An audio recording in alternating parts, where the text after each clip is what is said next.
First ever factory outlet Mukunda Jewelers. Christmas and New Year offers flat 10% off on VA. నమస్కారం, welcome to I dream. ధర్మ మార్గం with Vijitha కార్యక్రమానికి స్వాగతం.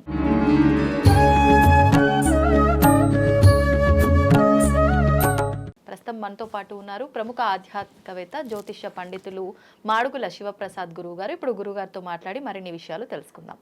నమస్కారం గురుగారు. ఆశీర్వచనం తల్లి. గురుగారు, మనకు ఈ మాసంలో వచ్చే ఏకాదశి ముక్కోటి ఏకాదశి. ఈ ఏకాదశి చాలా విశిష్టత కలిగిన ఏకాదశి. అంటే మనకు 24 ఏకాదశులు ఉన్నప్పటికీ ఒక్కొక్క ఏకాదశి ఒక్కొక్క విశిష్టతతో ఉంటుంది. ఈ ఏకాదశి విశిష్టత గురించి, ఆ రోజు ఆచరించే విధానాలు, అంటే ప్రతి ఒక్క మానవునికి కోరికలు సహజం. ఎక్కువ కాలంగా ధర్మంగా ఉండి కూడా కోరిక నెరవేరట్లేదు అనుకునే వాళ్ళు ఈ ఏకాదశి రోజున ఉపయోగించుకునే అవకాశం ఏమైనా ఉందా కోరిక నెరవేరడానికి? శ్రీ మహాగణాధిపతయ నమ. ఐం మహాసరస్వత్యే నమ. శ్రీ లలితాంబికాదేవియే నమ. అమ్మ, ముక్కోటి ఏకాదశి, వైకుంఠ ఏకాదశి, ఇలా ఏకాదశికి పేర్లు. ఇది ప్రామాణికం. ఇది ఇంకా పతాక స్థాయి సన్నివేశంతో కలిగినటువంటిది. అలాగే ఉత్తర ద్వార ప్రవేశం అనేటువంటిది ఒకటి. ఇవన్నీ కూడా చెప్పుకుంటాం. ఎందుకంటే మనకు కావాల్సింది ఏమిటంటే, ప్రతి వాళ్ళము కోరుకునేది వైకుంఠానికి దారి అనేటువంటిది కావాలి అని. వైకుంఠ ద్వార ప్రాప్తి అని మనం దాంట్లో రాయటమే చెప్తారు. ఏమిటి వైకుంఠం? ఎందుకు? ప్రతి వాళ్ళు నరకానికి వెళ్ళాలని కోరుకోము కదా. కోరుకోరు.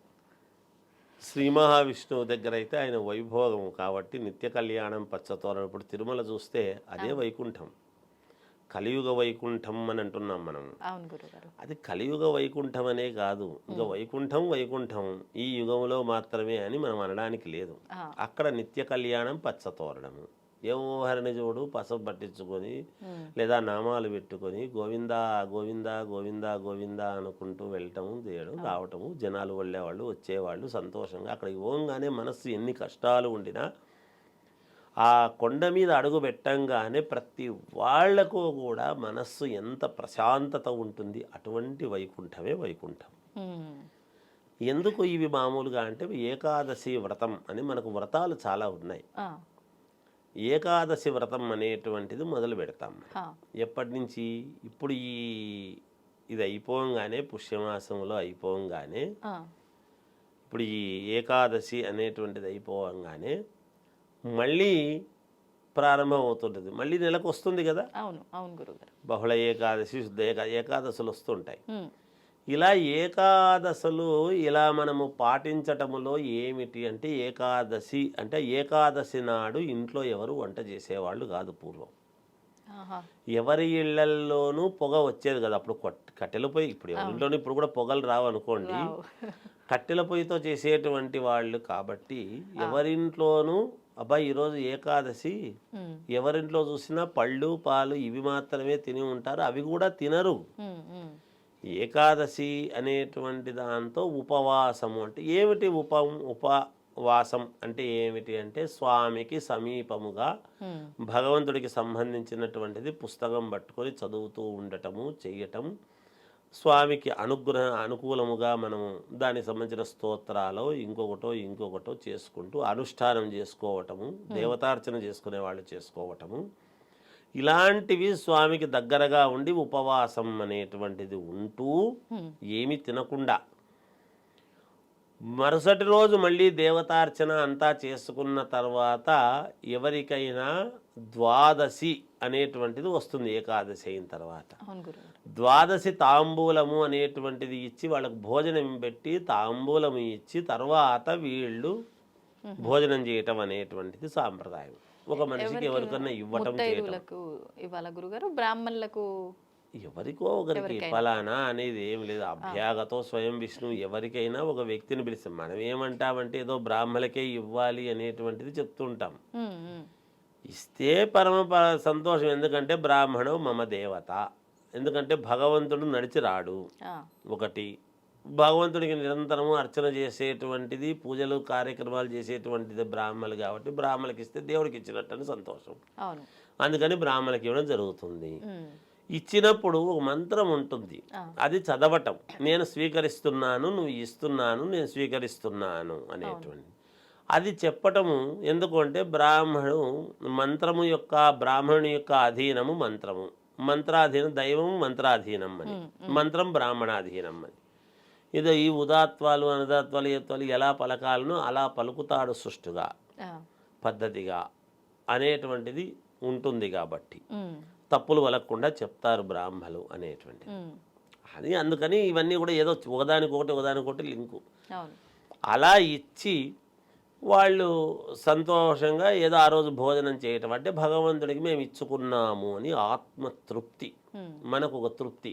ఎప్పుడు వస్తుంది మానసికమైన తృప్తి? ఎప్పుడు అంటే ఏకాదశి వ్రతం అయిపోగానే ఒక తాంబూలం ఇచ్చినాను, అబ్బా సంతోషం అని. మనకు మంజునాథ సినిమాలో కూడా ఈరోజు ఎవరు రాలేదే భోజనం పెట్టడానికి అని వెతుకుతూ ఉంటాడు. ఇవన్నీ ఆచారాలు ఎక్కడి నుంచి వచ్చినాయంటే శాస్త్రాల్లో ఉన్నవే, అందుకనే అలా చూస్తారు. దైవం మానుష రూపేనాడు. భగవంతుడు ఎప్పుడు కూడా శంకు చక్రాలు గద పట్టుకొని రాడు, ఇంకొక మనిషి రూపంలోనే వస్తాడు. వీళ్ళని చూద్దాము పెడతారా పెట్టరా అని, అలా వచ్చి తినిపోవడం అనేది జరుగుతుంది. ఇలా పాటిస్తూ ఈ వైకుంఠ ఏకాదశి అనేటువంటి రోజు ఉత్తర ద్వారము గుండా స్వామిని దర్శనము చేసుకుంటే మనకు సంపూర్ణమవుతుంది ఈ ఏకాదశి వ్రతం. ఇలాంటి ఏకాదశి అంటే ఏమి? 11. జీవితంలో ప్రతి వాళ్ళు ఒక 11 సంవత్సరాల పాటు ఏకధాటిగా దీన్ని ఒక ప్రామాణికముగా పెట్టుకొని చేస్తారు. అంటే వచ్చే 24 ఏకాదశులు 11 సంవత్సరాలు చేయాలా గురుగారు? వరుస అంతే కదా, దాని అర్థమే అది.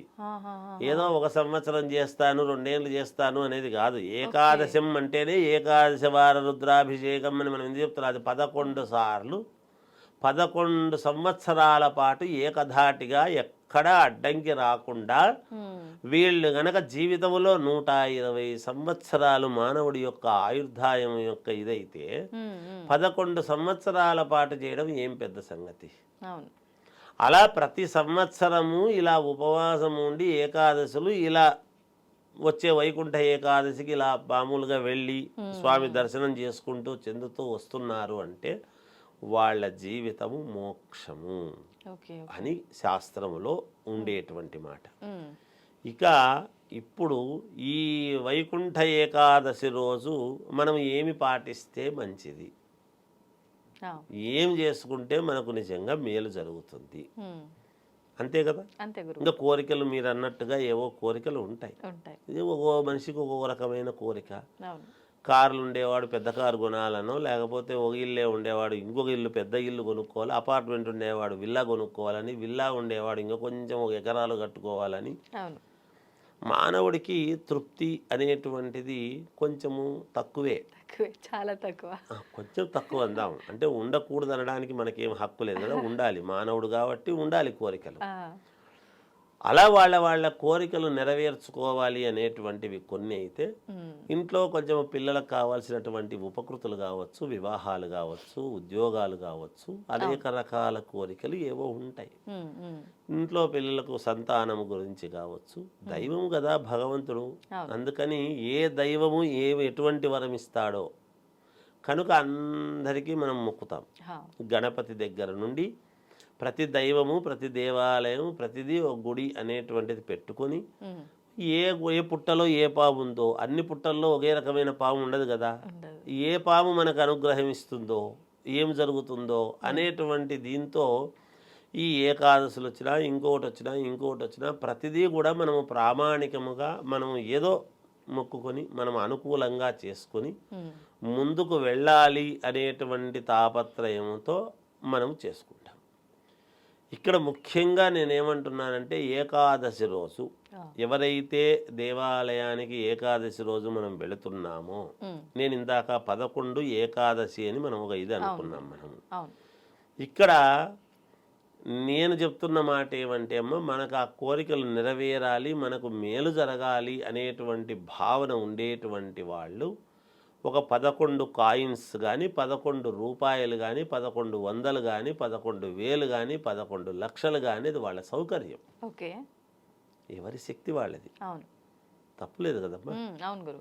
ఎవరి శక్తి వాళ్ళది. వాళ్ళ వాళ్ళ శక్తి అనుసారము. ఒకవేళ కాయిన్స్ అయితే సమాజంలో ప్రతి వాళ్ళు చేసుకోగలిగినటువంటిది అవును కదా. అవును ఈ 11 కాయిన్స్కు నిజానికి కాస్త గంధము బొట్టు పెట్టి ఉమ్, ముందు రోజు ఏకాదశి కంటే దశమి రోజు ఓకే ముందు రోజే కాస్త అమ్మవారు లక్ష్మీదేవి యొక్క పూజ అనేటువంటిది ఏది తొమలపాకులు ఉమ్, 3 తొమలపాకులు 2 వక్కలు ఆ, దాంట్లో ఈ 11 కాయిన్స్ పెట్టి గంధం పెట్టి బొట్టు పెట్టి ఉమ్, ఆరాధన చేసి ఆ తోలపాకుతో సహా మరుసటి రోజు ఏకాదశి రోజు ఈ తాంబూలాన్ని తీసుకువెళ్ళి ఉమ్, ఆ తాంబూలము 2 వక్కలు 3 తమలపాకులు పక్కన పెట్టి ఉమ్, ఆ 11 రూపాయలు ఆ హుండీలో వేసేయడం ఓకే ఓకే భగవంతుడికి ఆ, చేసుకుంటే మనం ఏమి ఇచ్చినాము భగవంతుడికి అనే దాన్ని బట్టి మనకి ఇవ్వాల్సినటువంటిది ఇస్తాడు. ఉమ్, ఈ ఏకాదశి కదా, వైకుంఠ ఏకాదశి కదా, అవును గురుగారు ఏకాదశికి 11 ప్రామాణికం కదా. ఉమ్, ఈ కాయిన్స్ లక్ష్మీదేవి ఆమె వక్షస్థలంలో మహావిష్ణువు యొక్క వక్షస్థలములోనే లక్ష్మీదేవి ఉంటుంది కదా. అంతే కదా ఆయన హృదయానికి ప్రీతికరమైనటువంటిది గనక ఈ పని మనం డబ్బులు వేస్తే ప్రీతికరమా అంటే, ధనం అంటే లక్ష్మీదేవి, మనకు కావాల్సింది ఏమిటి, మూలం అదే కదా, అంతే మనకు మేలు జరగాలి కదా. ఒక 11 కాయిన్స్ మనస్ఫూర్తిగా లక్ష్మీదేవి అష్టోత్తరము ముందు రోజే చేసి పెట్టుకొని, ఉమ్, లేదు అదే రోజు పొద్దున్నే తెల్లవారుజామునే చేసి ఆ, దైవం దగ్గరికి వెళ్ళి క్యూలో నిలబడి ఆ క్యూలో నిలబడినంతసేపు వేరే వేరే మాటలు కాకుండా ఆ, మహాలక్ష్మీదేవిని విష్ణుమూర్తిని స్మరిస్తూ వెళ్ళి ఆ తోలపాకులు అవన్నీ దాంట్లోకి వేయనీరు కాబట్టి అవి పక్కన పెట్టి కాయిన్స్ అందులో వేస్తే వీళ్లకు ఖచ్చితముగా మేలు జరుగుతుంది అని నా భావన. అంటే ఏదైనా కామ్యం గురించి చేసుకుంటుంటే అది సంకల్పం చేసుకోవాలా గురుగారు లక్ష్మీ పూజ చేసేటప్పుడు? ఏదైనా అంతే కదా, మనం ఏ కోరికతో చేసుకుంటున్నావో అవును ఈ కోరికలు లేకోకుండా ఎవరు చేయరు కదా. అవును కోరికలు ఉండాలి కదా, ఉంటాయి కదా, సహజం కదమ్మా. ఉమ్, ఉమ్, ఇప్పుడు ఏకాదశి వ్రతం చేస్తూ ఏ కోరిక లేకపోయినా తల్లి నన్ను చల్లగా చూడండి నా కుటుంబాన్ని కూడా మెడుకోవచ్చు కదా. అంతే కదా అమ్మాయి ఇంకో 100 ఏకాదశులు నాకు ఇట్లా చేసేటువంటి శక్తిని ఈ తల్లిని కోరుకోవచ్చు కదా, అవును తప్పులేదు కదా. అవును గురుగారు అలా చేసుకోవచ్చు. వాళ్ళకి ఏ కోరిక ఉండినా, ఎంత క్లిష్టమైనటువంటిది ఉండినా, మనకు క్లిష్టమైంది భగవంతుడు అమ్మవారు ఒక కంట ఓరకంట అట్లా కన్ను తెరిచి చూస్తే చాలు అని కదా మనం ఉంటాం. అంతే కనుక అమ్మవారు స్వామి యొక్క వక్షస్థలములోనే అమ్మవారు వేరు స్వామి వేరు కాదు కదా. ఉమ్, ఉమ్, శ్రీ వెంకటేశ్వర స్వామి అవును మనము శ్రీ పార్వతీ పరమేశ్వరు మనం చెప్పుకుంటున్నాం కదా. అవును అందుకని ఈ శ్రీకారంలోనే అమ్మవారు ఉంటుంది ఎప్పుడు కూడా. అందుకని అక్కడ మనం ఇది నేను ఎందుకు చెప్తున్నానంటే అమ్మ 11 కాయిన్స్ అనేటువంటి పదం తీసుకోవడానికి ఏమిటంటే ఉమ్, ఉన్న వాళ్ళకైనా లేని వాళ్ళకైనా ఈజీగా అందుబాటులో ఉండాలి. వాస్తవం గురుగారు. ఎందుకంటే ప్రతి వాళ్ళు చేసుకోగలిగినటువంటిది ఉండాలి. విన్న తర్వాత అయ్యో మేము చేసుకునే స్తోమత లేదే అనుకునేటట్టుగా ఉండకూడదు. అంటే ఎందుకంటే భక్తి అందరికీ సంబంధించింది. అంతే గురుగారు. ఏమ్మా డబ్బు లేకపోవచ్చు, భక్తి లేని వాడు ఉండడు కదమ్మా. డబ్బుతో కొలవలేనిటువంటిదే భక్తి. అంతే ఎంత ఇచ్చినా భక్తికి తూగలేనటువంటిదే భక్తి. అందువలన ప్రతి పేదవాడికి కూడా సులభ భక్తుడు భగవంతుడు. నారాయణ అంటే చాలు పుణ్యం అని అనుకుంటున్నాము కదా. అవును వెంకటేశ్వర అని పేర్లు కూడా పూర్వం అందుకే పెట్టుకునేవాళ్ళు, ఆ పేర్లతో పిలిస్తే పుణ్యం వస్తుంది అని. అందుకనే ఒరే అని తిట్టేవాళ్ళు కాదు, నాయన వెంకటేశ్వర ఎందుకు నాయన ఇట్లా చేసినావు అనేవాళ్ళు. ఒక మాట అనాల్సి వస్తే కూడా ఒరేయ్ అని తండ్రి కొడుకును పిలిచేటువంటి రోజులు లేవప్పుడు. ఇప్పుడు మనము విపరీతంగా ఒకరినొకరిని దూషించుకునేటువంటి పరిస్థితులకు వచ్చినాం. ఆ పేరుకు అర్థం తెలియక తిడితే కూడా దేవుణ్ణి తిట్టినట్టు అవుతుంది అని, మందలిస్తే కూడా దేవుణ్ణి మందలించినంత ఇది అవుతుందని జాగ్రత్త నాయన, బాగుండండి ఇట్లా నెమ్మదిగా మాట్లాడేటువంటి తత్వం ఉన్నింది. అందుకే తీసుకునే దీన్ని నడిచేటువంటి నడవడిక అన్నీ కూడా ఉంటాయి కదమ్మా. అందుకని అందరికీ సులభంగా ఉండాలి.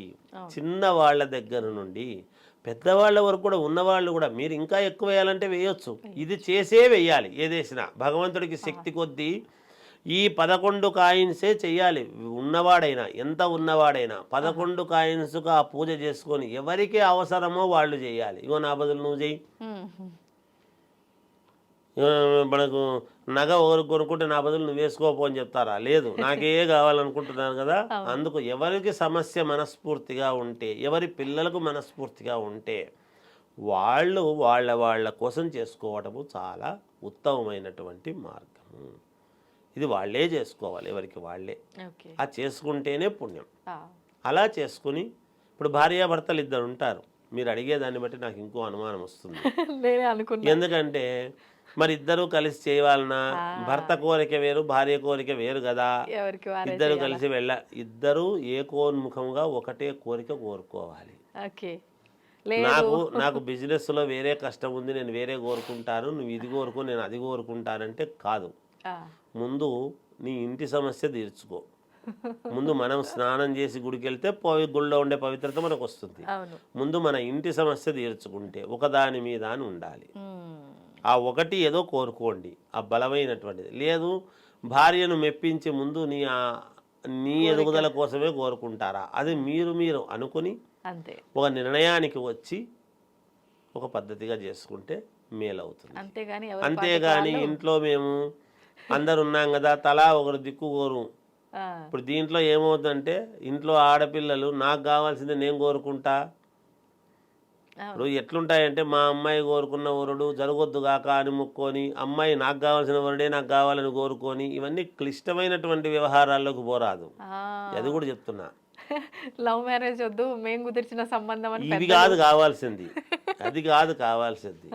ఇప్పుడు తల్లిదండ్రులు ఏం కోరుకోవాలి, అలా ఉన్నప్పుడు మా అమ్మాయికి మంచి మార్గాన్ని చూపించుతాను నేను కోరుకోవాలి. ఇద్దరు కలిసి ఒక తాటి మీద ఉంటే పనులు నడుస్తాయి. అందుకే ఇంట్లో నలుగురు చేతికుండే 4 వేళ్ళు ఏకోన్ముఖముగా మనం పిడికిలి బిగిస్తే ఒక పని అనేది జరుగుతుంది, ఒక పని చేయగలుగుతున్నాం. మనం పెన్నుతో ఒకటి రాయాలన్నా సంతకం పెట్టాలన్నా కూడా ఇవన్నీ ముడుచుకొని బలాన్ని ఇవ్వగలిగితేనే పెడతాం. ఇవన్నీ తెరుచుకొని బలాన్ని పెన్ను మీరు సంతకం చేయండి ఇట్లా తెరిచి మూసుకుంటేనే మనం సంతకం పెట్టగలుగుతాం.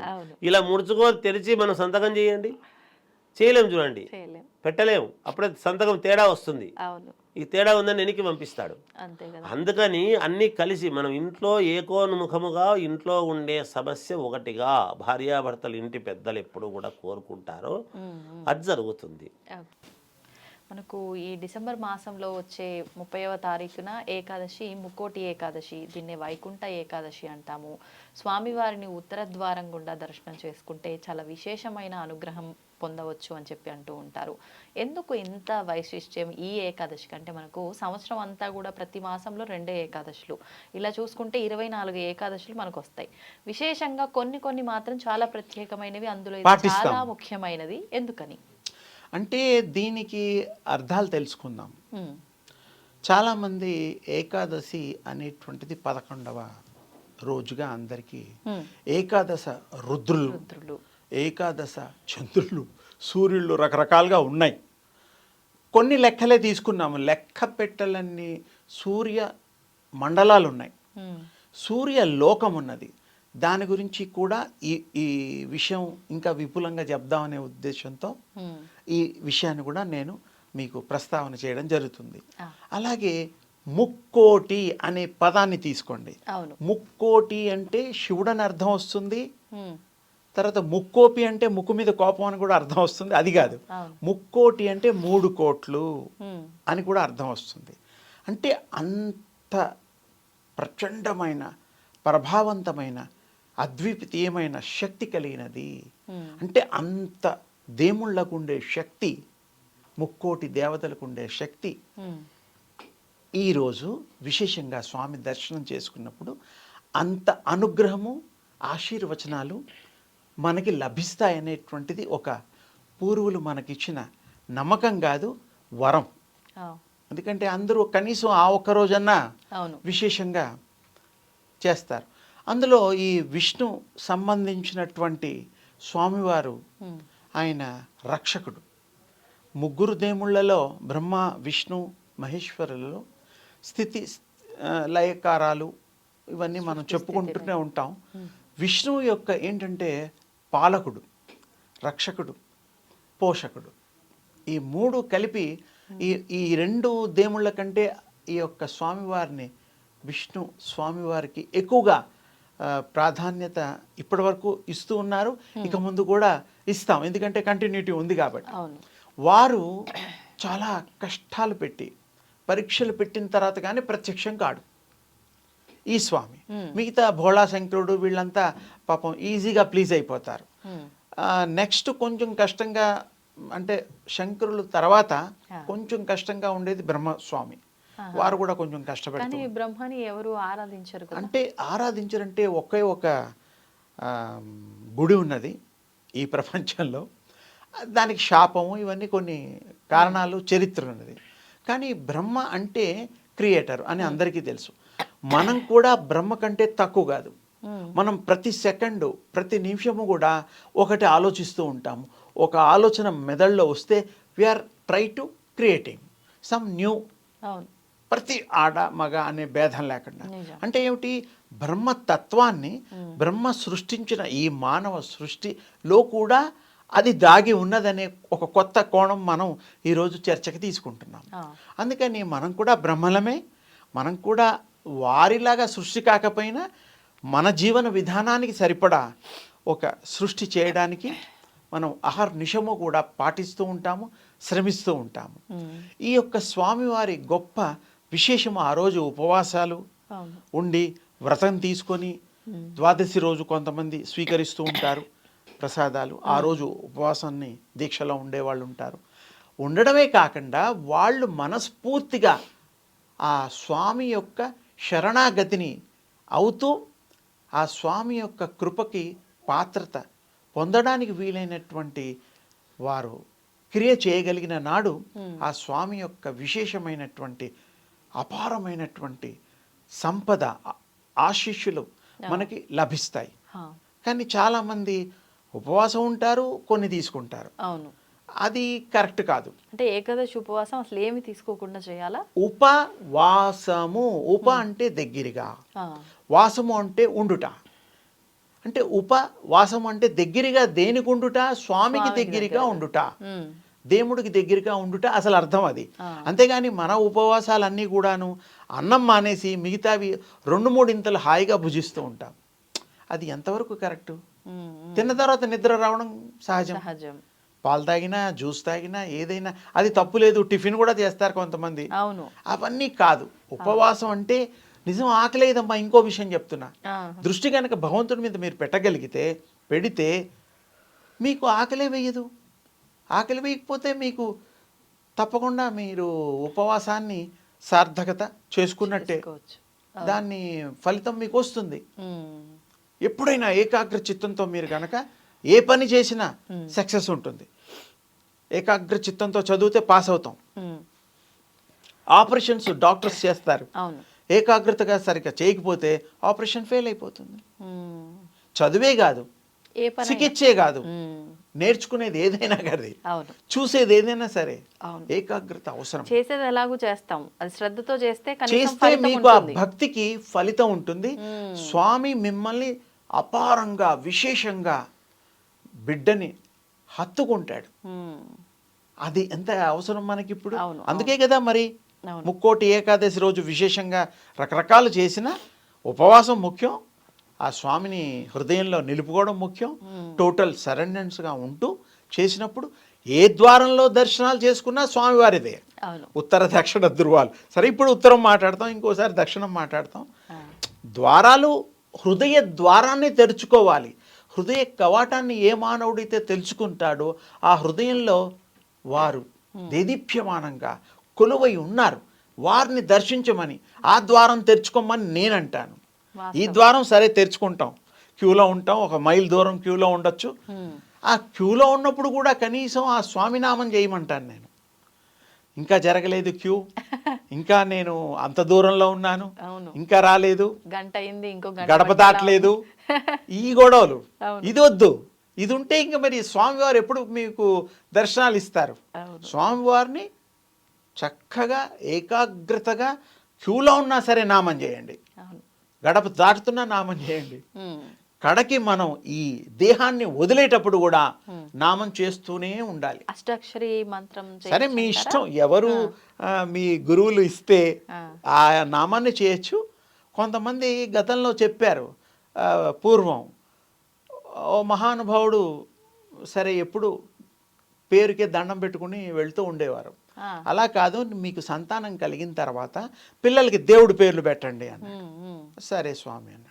ఒకరికేమో బ్రహ్మ అని పెట్టాడు, ఒకరికేమో శివ అని పెట్టారు, ఒకరికేమో నారాయణ అని పెట్టారు.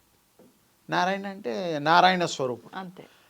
ఆయన ఎందుకు ఈ విషయం చెప్పాడంటే, మీ చివరి కాలంలో ప్రాణం వదిలేటప్పుడు ఈ ముగ్గురు పిల్లల్లో ఎవరిని పిలిచినా పలికినా మీకు పుణ్యం ఊర్ధ్వగతులు వస్తాయి. కనీసం వ్యాపారాల్లో అబద్ధాలు అవి ఇవి ఊర్ధ్వగతులు అంటే పైలోకాలు, అంటే పైలోకాలు, మంచి లోకాలు, ఊర్ధ్వంగా మంచి స్థితి. ఓకే. అయితే ఆ మంచాన పడ్డాడు ఒకరోజు, పాపం ఏజ్ కదా. అవును. అయితే కర్మ బుద్ధి ఎలా ఉందో అది చెప్తున్నారు ఇక్కడ. ముగ్గురు పిల్లలు ఉన్నారు. ఫస్ట్ వాడు మరి నారాయణుడు. సరే వాళ్ళందరూ పెద్దవాడిని పిలవాలి కదా రేపు చేయాల్సిన కార్యక్రమాలన్నీ కూడాను. అయితే ఆయన పక్క వాళ్ళు, ఆ భార్య, ఇంకా చుట్టాలు, బావమరుదులు అందరూ వచ్చేసారు. అంతిమ కాలం కదా. నాయన కొడుకును పిలువు. ఆయన గారు ఎలాగో నీకు నారాయణ పేరు పెట్టారు, పిల్లలకి పెట్టమన్నారు, పెట్టారుగా, ఇలానన్నా పుణ్యం పురుషార్థం, సరే తులసి తీర్థం అవన్నీ పోస్తాం, అది వేరే. అంటే ఆ రోజు ఆయన కర్మ అంటే ఎప్పుడైనా దేవుడికి దండం పెట్టుకోవడం, ఎప్పుడైనా దేవుడిని ఆరాధించడం ఉంటే అలవాటు ఉండేది. కొడుకులకి పేరు పెట్టినా కూడా పిలవయ్యా అంటే పలకలేకపోతున్నాడు, నా నా అని మనసులో అనుకుంటున్నాడు, బయటకు అనలేకపోతున్నాడు. అయితే కనీసం నాని అంటే మిగతా యణాన్ని మనమన్నా కంప్లీట్ చేయొచ్చు అని నార పీచు ఒకటి పట్టుకొస్తారు, తాడు. అది చూపిస్తే నా అంటాడేమో అని, మేమన్నా నారాయణ అని చేయొచ్చు రెండు. ఇలా చూపిస్తే నాన్ లేదు, యణ లేదు, ఏమీ లేదు, పీచు పీచు అన్నాడు. అంటే వాడికి ఆ కర్మలో యోగం లేదు. దేవుడు పేరు పెట్టి కూడా, దేవుడు పేరు కొడుకులకి పెట్టి కూడా అనడానికి ఆ టైంలో తొయిల. అంటే ఇక్కడ అర్థం ఏమిటి? రెగ్యులర్గా పూజలు చేసిన వాళ్ళకి, రెగ్యులర్గా భగవంతుడిని ధ్యానం చేసిన వాళ్ళకి అప్పుడు కరెక్ట్ పదాలు వస్తాయి. ఎప్పుడో ఒకసారి రమ్మనమంటే రావు. అందుకని పేరు పెట్టినా పిలవాలి. అందుకే పెద్దవాళ్ళు కదిలినా, మెదిలినా, పడుకున్నా, లేచినా ఏదో దేవుడి పేరు, నామస్మరణ. అంటే ఇక్కడ ఏం అర్థమైంది మనకి? మనం ఎంత ప్రయత్నం చేసినా, ఆ నారతో పేనిన తాడును చూపించినా వారు నాను కూడా అనలేకపోయారు. అది మన యొక్క దౌర్భాగ్యము. అందుకని రెగ్యులర్గా దేవుణ్ణి నామస్మరణ చెయ్యాలి. చేస్తే ఎప్పుడు అదే ధ్యాసలో ఉంటాం. మీరు పనులు చేయొచ్చు మిగతావి, దేవుడే చేయిస్తున్నాడు అనుకోండి, ఆ నారాయణుడే చేస్తున్నాడు అనుకోండి, ఆ కృష్ణస్వామి చేస్తున్నాడు అనుకోండి, ఆ విష్ణుస్వామి చేస్తున్నాడు అనుకోండి. ఇలా అనుకొని గనక ఈ పద్ధతుల్లో ఫాలో అవుతే తప్పకుండా మనకి స్వామివారు సంపూర్ణ అనుగ్రహం, చక్కటి స్వర్గప్రాప్తి. ఇప్పుడు మీరు చెప్పిన ఉదాహరణను బట్టి ముందరంతా ఆయన నామస్మరణ చేయలేదు కాబట్టి పిల్లల పేర్లు పెట్టించాయి. అంటే పిల్లలు ఉన్నా కూడా వాళ్ళు రెగ్యులర్గా కాంటాక్ట్లో ఉండేవాళ్ళు కాదు. ఇంట్లో ఉన్నవాడి కనీసం వచ్చేది. అంటే ఆ రకంగా అయినా పలికిద్దాము అని వీళ్ళ ప్రయత్నం. అప్పటి వరకు కుదరలేదు. ఇంకా అంతిమంలో ఆ ఒక్కసారి అన్నంత నాన్న అంటాడేమో, ఉంటుందా ఫలితం ఉంటుందా? ఆ ఒక్కసారి అన్నంత మాత్రం అంటే వీటికంటే కొంచెం బెటర్ కదా. ఓకే, అదేదో గుడ్డిలో మెల్ల అనకపోయినా ఒక పర్సంటేజ్ నామాన్ని, ఆ దృష్టి, భగవంతుడి దృష్టి అన్న ఆ ఏకాగ్రత కుదిరితే ఆ ఒక్క సెకండ్ అయినా అండం వల్ల భగవంతుడు కృప చేస్తాడు. ఓకే, అంతిమ యాత్ర కదా. ఆ టైంలో కూడా దేవుణ్ణి తలుచుకోకపోతే ఎప్పుడు తలుచుకోలేదు. డబ్బులు తలుచుకుంటాం, భార్య పిల్లలు తలుచుకుంటాం, ఇంకా డబ్బు కావాలనుకుంటాం, బంగారం అన్నీ ఏది కావాలన్నా కోరుకుంటాం, ఇల్లులు కట్టుకుంటాం, కార్లు కొనుక్కుంటాం. మరి భగవంతుడు నామం చేస్తే ఏమైంది? ఆయనే ఇస్తున్నాడు కదా. మనం ఎంత కష్టపడ్డా కొంతమందికి రూపాయి రాదు, కొంతమంది ఏమి చేయకుండా రూపాయి వస్తుంది. పూర్వజన సుకృతంచం. కొంతమంది ఒకసారి చదివితే వాళ్ళకి పట్టేస్తుంది, ఏకసంతాగ్రాహి, విన్నా పట్టేస్తారు కొంతమంది. మరే అందుకని వారికి దృష్టిలో పెట్టుకొని మంచి సమయస్ఫూర్తితో ఈ యొక్క దైవ నామాన్ని మరి అహర్నిశము వారు గనక జపం కానీ నామం కానీ మానసిక జపం అయినా కూడా చేసుకుంటే వారికి మంచి జరుగుతుంది, మహామంచి జరుగుతుంది, కృతార్థులు చరితార్థులు అవుతారు. అమ్మ ముక్కోటి ఏకాదశి ఈ నెల అంటే డిసెంబర్ మాసంలో వచ్చే 30వ తారీఖున ముక్కోటి ఏకాదశి, దీన్నే వైకుంఠ ఏకాదశి అని. ఉత్తర ద్వార దర్శనం ఈ రోజున స్వామివారిని ఉత్తర ద్వారం గుండా దర్శించుకుంటే స్వామి అనుగ్రహం పరిపూర్ణంగా ఉంటుందని అంటూ ఉంటారు. ఇది భక్తుల విశ్వాసం కూడా. దాని గురించి వివరణ ఇవ్వండి. ఏం లేదు నాన్న, కాలాలు మారుతూ ఉన్నప్పుడు కాలాలకు అనుగుణంగా దేవుళ్ళ రూపాలను మనకిచ్చారు. అప్పుడు ఒక విష్ణుమూర్తి నిద్రపోతాడు ఒకసారి, ఇప్పుడు లేస్తాడని. అంటే ఏముంది, అన్ని రోజుల దాకా నిద్రపోయి ఉంటాడు ఆయన, ఇప్పుడు మెలకువతో ఉంటాడని. ఏకాదశి ప్రతి ఇలా వచ్చే ముక్కోటి ఏకాదశి, ఈ రెండు ఏకాదశులకు 3 ఏకాదశులకు చాలా ప్రాధాన్యత కలిగి సైంటిఫిక్గా. ఏకాదశి రోజు విశ్వ చైతన్య శక్తిలో నుంచి వస్తున్న ఎనర్జీ లెవెల్స్ను మనం స్వీకరించాలి అన్నప్పుడు మన బాడీ ఎలా అంటే, శివరాత్రి అంటే మనకందరికి బాగా అర్థమవుతుంది, ఏకాదశి అంటే అర్థం కాకపోవచ్చు కానీ శివరాత్రి అంటే అర్థమవుతుంది. శివరాత్రి రోజు మనం ఎందుకు ఉపవాసం ఉంటున్నాము అని అంటే, బాడీ ఎప్పుడైతే తింటే కొంచెం మత్తుగా ఉంటామే బాబు, కాబట్టి తినకుండా ఉంటే కొంచెం మన పొట్ట అయిపోతుంది. రోజు ఇవాళ వంట చేసేదాన్ని, ఒకరోజు వంట లేదు అంటే నీకు ఎంత హ్యాపీగా ఉంటుంది. అమ్మ ఎవరింటికో భోజనానికి వెళ్తున్నాంలే, ఏం వంట చేస్తామని మనం ఎంత హ్యాపీగా రిలాక్స్ అవుతాం కదా. మరి పాపం రోజంతా చెత్త వేసావు, చెదారం వేసావు, టీలు తాగావు, టిఫిన్లు తిన్నావు, బిర్యానీలు వేసావు, మటన్లు వేసావు, చికెన్లు వేసావు. పాపం దానికి ఒక్కరోజు రెస్ట్ ఇస్తే అది ఎంత బాగా ఎంజాయ్ చేస్తుంది. అప్పుడు ఏమవుతుందంటే, బయట నుంచి వచ్చే ఎనర్జీ లెవెల్స్ని మనం స్వీకరించడానికి మన బాడీ సమాయత్తమై ఉంటుంది. అది రహస్యం. ఏకాదశి రోజున అంటే వీళ్ళు ఏం చేశారంటే, ప్రతిదీ కూడా గ్రహ దశలను బట్టి వాళ్ళు ఏకాదశి, ద్వాదశి, త్రయోదశి, చతుర్దశి ఇవేవైతే రోజులు పెట్టారో ఆ రోజుల్లో విశ్వ చైతన్య శక్తి ఎంత పర్సంటేజ్ భూమి మీదకి వస్తుంది, కరెక్ట్గా భూమి మీదకి వచ్చే రోజు వీళ్ళంతా ఉపవాసం ఉండి ఆ ఎనర్జీ లెవెల్స్ను స్వీకరించాలి అనేది పద్ధతిగా పెట్టారు. అంటే ఆ రోజు ఏం జరుగుతుంది, మీకు నార్త్ డోరు ఓపెన్ చేస్తారు. రోజు ఈస్ట్ డోర్ ఉంటుంది దేవుడి దగ్గర, కానీ ఆ రోజు నార్త్ అనేది ఏమిటిది, ఇప్పుడు మీ వాస్తు ప్రకారము, ఎక్స్ ప్రకారము, వై ప్రకారము ధన ప్రవాహం కలిగేది నార్త్ డోర్. నార్త్ డోర్ ఉంటే డబ్బులు బాగా వస్తాయి ఎవరింటికైనా. ఈస్ట్ ఒకటి ఉంటే గనక, ఈస్ట్ డోర్ ఒకటి ఉంటే కనుక మనకు సూర్యుడికి అంటే ఎనర్జీ లెవెల్స్ బాగుంటాయి. ఒకవేళ ఈస్ట్ ఆరోగ్యరీత్యా కానీ మీకు కీర్తి ప్రతిష్టలు రావాలంటే నార్త్, డబ్బు కావాలంటే ఈస్ట్. ఈ నార్త్ నుంచి ఏం జరుగుతుంది, నీకు లక్ష్మీదేవి నార్త్ డోర్ పక్కన కుబేర స్థానం ఉంటుంది. కుబేర స్థానం ఎప్పుడైతే ఉంటుందో, కుబేరుణ్ణి ఈ నార్త్ డోర్ నుంచి నువ్వు విష్ణువు దగ్గరికి వచ్చేస్తే లక్ష్మీ కటాక్షం కలుగుతుందని, విష్ణువుని ఇట్లా డైరెక్ట్గా చూడాలని. అప్పుడు ఆ రోజు విష్ణువును నార్త్ డోర్ ఓపెన్ చేసి అక్కడి నుంచి చూస్తామే తల్లి. అంతే. అంటే ఏంది, ఈ విశ్వంలో నార్త్ అనే ప్లేస్ నుంచి ఐశ్వర్యం వచ్చే రోజు, ఎనర్జీలు వచ్చే రోజు. ఏ రోజైతే మనం ఉపవాసం ఉండి ఆ ఎనర్జీ లెవెల్స్ను మనం స్వీకరించుకుంటామో అదే ఏకాదశి. తొలి ఏకాదశి అంటాము ఒక ఏకాదశి పేరు.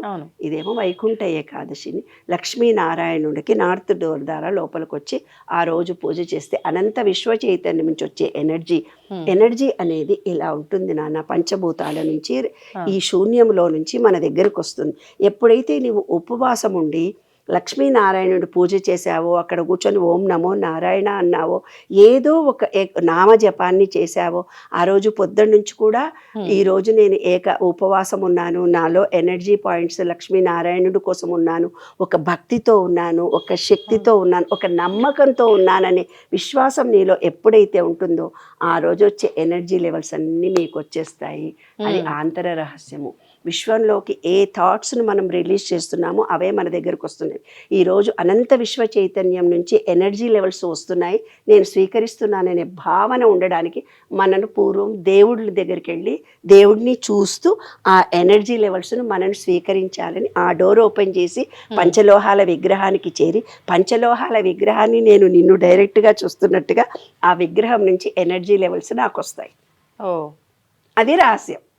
ఓకే. అంటే అలా పంచలోహం నుంచి మన వైపున ఆ కిరణాలు, ఆ పాజిటివిటీ పడటం వల్ల అది ఆరోగ్య రిఫ్లెక్ట్ జరిగి మన వైపు వస్తుంది. ఓకే. అందుకే ఆ రోజు నార్త్ డోర్ ఓపెన్ చేస్తారు. నార్త్ నుంచి వచ్చే ఎనర్జీ విష్ణుమూర్తి దగ్గరికి వచ్చి, విష్ణుమూర్తిని మనము కళ్ళు మూసుకొని అని గాలి పీల్చుకొని కోరికని చెప్పుకున్నప్పుడు మనలో ఎనర్జీ లెవెల్స్ పెరుగుతాయి. చాలా మంది అంటే ఈ రోజున ఈ ద్వారం గుండా స్వామిని దర్శనం చేసుకుంటే మీరు అన్నట్టు ఆర్థికపరమైన ఇబ్బందులు తొలగటమే కాక మోక్షం పొందుతారు అని అంటూ ఉంటారు. అలా భయపెడితే గానీ మనం వినంగా తల్లి. ఓన్లీ ఎనర్జీ వస్తుందంటే నువ్వు చేస్తావా, నీకు డబ్బులు వస్తాయి పో, నీ కోరికలు తీరుతాయి పో అంటే గాని మనము మొండి వాళ్ళం కదా. మనకేదో కొంచెం ఇబ్బంది కలిగిస్తే గాని మనం లొంగం కదా. ఇబ్బంది వస్తేనే స్వామి గుర్తొస్తాడు. అది పరీక్ష టైంలో మన స్కూల్ కాలేజీ పిల్లలందరూ స్కూల్ పిల్లలందరూ దేవుడి దగ్గరకు వచ్చి మొక్కుతుంటారు. ఏరా నానంటే పరీక్ష కుడుతున్నామంటే భయం వేస్తుంది, దేవుడికి దండం పెట్టుకుంటున్నా.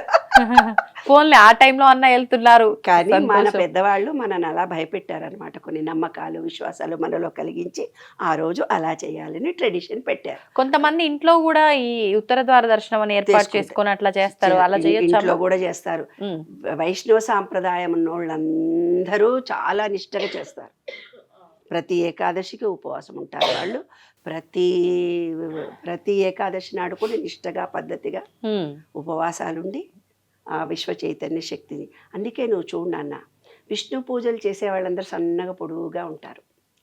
శివ పూజలు చేసే వాళ్ళందరూ నువ్వు గుడిలో పూజారులను చూడు, బొద్దుగా ముద్దుగా పొట్టలు ఇంటిని తీసుకొని ఉంటారు. శివుడికి పూజ చేసే వాళ్ళందరూ శివాలయంలో పూజారులు అంటే వాళ్ళు ఉపవాసం ఎక్కువ ఉంటారు, వీళ్ళు ఉపవాసాలు కాదు, వాళ్ళు కూడా ఉపవాసాలు ఉంటారు. మరి ఎందుకమ్మా? శివుడు అంటే గుండ్రంగా ఉండేవాడు, లక్ష్మీనారాయణుడు అంటే పొడువు అని మనకు. అందుకే కదా లక్ష్మీనారాయణుడు పొడువుగా సూచించి నిలువునామం పెట్టి యు అని చెప్పాను కదా.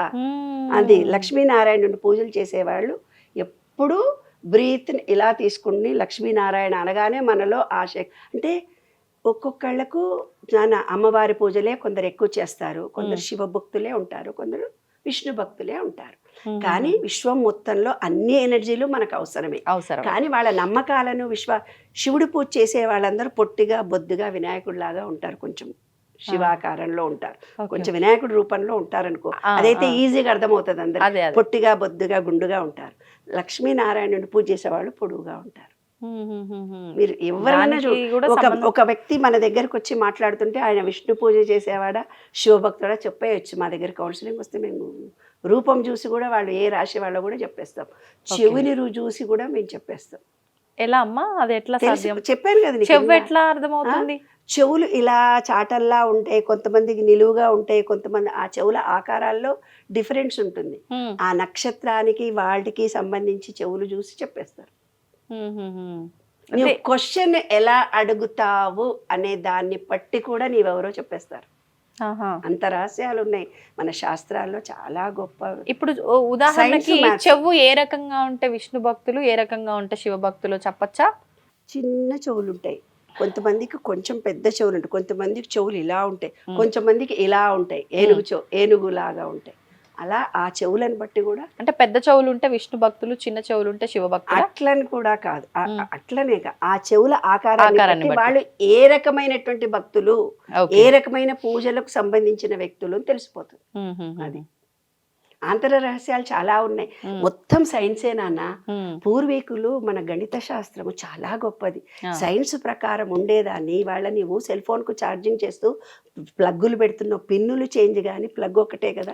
దానికే వాళ్ళు ఓంకారం అని పెట్టారు. ఓం అనే నామాన్ని నీవు ఎప్పుడైతే జపిస్తున్నావో విశ్వ చైతన్య శక్తి డైరెక్ట్ గా వచ్చి అన్ని పంచేంద్రియాలు మనలో యాక్టివేట్ జరుగుతున్నాయి. అంత గొప్ప వాళ్ళు చూడు. ఒక్క బీజాక్షరం చేత అనంత విశ్వ చైతన్యాన్ని మన దగ్గర. ఇవాళ ఏమంటారు, లైట్ చిన్నది పెట్టుకో, ఎర్రది పెట్టుకో, మ్యూజిక్ పెట్టుకో, కదలకుండా కూర్చో. మన పూర్వీకులు లాకింగ్ సిస్టమ్స్ చెప్పారు, ఎన్నో చెప్పి మెడిటేషన్లు పూజలు చెప్పారు కదా. కొన్ని ముద్రలతో సత్యనారాయణ వ్రతం చేస్తుంటే ముక్కు పట్టుకుంటే ముక్కు పట్టుకుంటాడు ఆయన, ముక్కు పట్టుకోమన్నాడు ఈయన ముక్కు పట్టుకున్నాడు. అంతే. ముక్కు ఎందుకు పట్టుకున్నాడో నీకు తెలియదు. ప్రెజెంట్ లో ఉంటామన్నాడు. అవును అవును. ధన్యవాదాలు. రహస్యం. తవ్వండి, తవ్వుతూనే శివలింగం సరే దాన్ని అట్లా కప్పేసేయండి, చూపించదండి. Krishna is there. మూర్తి పూజ కాదు, సాక్షాత్ బ్రజేంద్ర నందన భగవాన్ ఉన్నారు మూర్తిలో. ఏమీ ఆశించకుండా ఆరాధించే వాళ్ళు కూడా ఉన్నారా ప్రభుజీ? నిజమైన భక్తి అంటే మనకు తెలియదు కాబట్టి